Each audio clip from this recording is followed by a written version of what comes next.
Jarmo Kekalainen, Blue Jackets general manager, joining us here. And what is this like for you? I mean, you came from a scouting background. You spent a lot of time on all those roads in the middle of nowhere throughout your career, looking for kids like the ones that are on the ice here today. Now, as a general manager, what does day one of development camp mean to you? It's exciting. It's exciting to get these guys in our gear and see them on the ice here up close. And now that I haven't seen a lot of these guys play or have seen them play maybe a couple times, it's going to be great to get to know them a little bit better. We were just talking about Oliver Bjorkstrand to use as an example. A guy like him who's been here before and is going to get a chance to come back in September and try to make your team coming out of training camp. For those kind of players, what is this camp about for an experienced player like that? Is it a tune-up for September? I don't know if I'd call it a tune-up. I think the tune-up will start in August with the skating with our guys here and getting closer to the training camp, and the Traverse City will be the real tune-up. But I think this is a great learning experience, even for the guys that have been here before. There's a new program. Bill Zito and Chris Clark have put together a great program again for these guys. Something new to learn every year. Something new to learn about how to be a pro, how to get to the NHL level, how to be an NHL player. So it'll be an exciting and interesting week for those guys. Jarmo, we're 2 days after the draft ended. You guys did a lot of work. Your scouts did a lot of work preparing for it. All accounts sounds like you guys are excited about what you have coming out of that draft. Is that pretty accurate? Yeah, but I think if you ask 30 teams, everybody's excited right after the draft, and then ask me in 3 to 5 years if it's going to be a success or not. But yeah, I think this year's draft felt to us like we got the players that we wanted, and we had slotted in different rounds. Sometimes you get to the third or fourth round, and a couple picks before your pick's going to come, somebody else takes them, and then you kind of feel a little disappointed in what you're getting at your turn. Yeah, I've had a couple of those happen where just one pick before the guy gets snagged. That's got to be the worst. Yeah, but you got your list, so you just cross over the name and you go for the next. But when you're excited to see somebody who's a little higher on your list, and there's that one guy still left in your higher group, and he's still there, and then he gets snagged just before your pick, and you have to move a little bit lower on your list. That's a little bit disappointing, But in this year's draft, we felt like there's always that one guy left, and we still got him in the second. We still got him in the third. So it felt good, and the scouts were excited, so that's the main thing. Those guys know the players the best, so when they're excited about getting guys in certain areas and feel like we got a lot of value there, that makes us excited.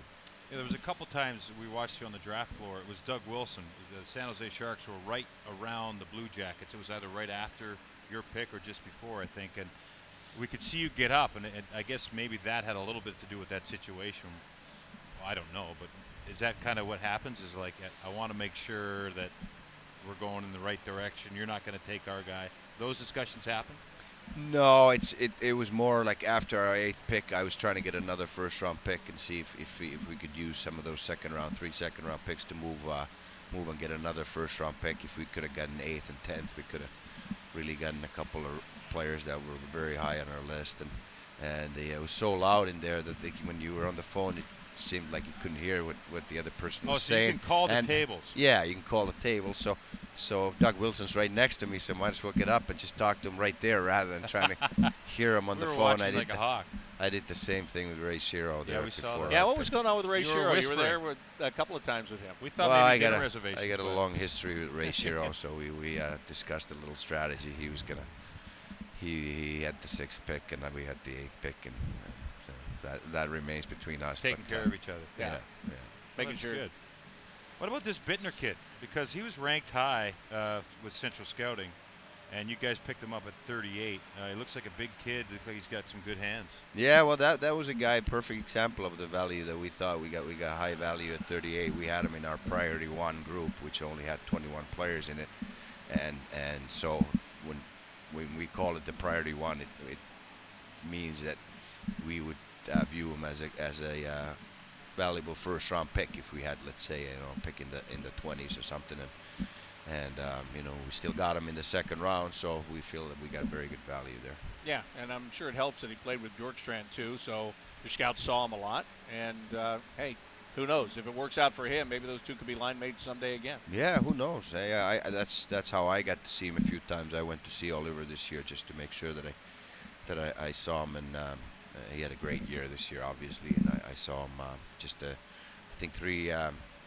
regular season games before the regular season was over, and I think he scored his 63rd goal or something in one of those games, and Bittner was on the same line, and they seemed to have some good chemistry, and Petan and Bjorkstrand were the two best offensive players in the Western Hockey League. To be able to play on that line, you got to be pretty good.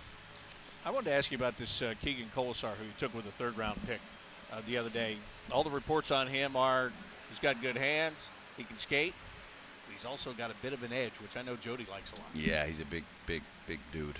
I saw him at the combine too, and doing some testing, and he's an impressive kid. He can really hit hard, and he's got a very strong body on him. So it's interesting to see him grow here, but he can also play and put the puck in the net. So we'll see. It's all about development. That's why we have this camp here, and we're going to be patient and see where it goes. But he's got a lot of potential. And that really is today's fourth-line guy in the National Hockey League, isn't it? I mean, you've got to have toughness, you got to be able to skate, and you got to have some hands. You got to be able to score, because it's not just about fighting 3 times a game anymore. Yeah, and we think that he can play higher in the lineup too. That he has that kind of potential, because he can put the puck in the net, but he's got size and can skate, and he's a very aggressive forechecker and good body checker.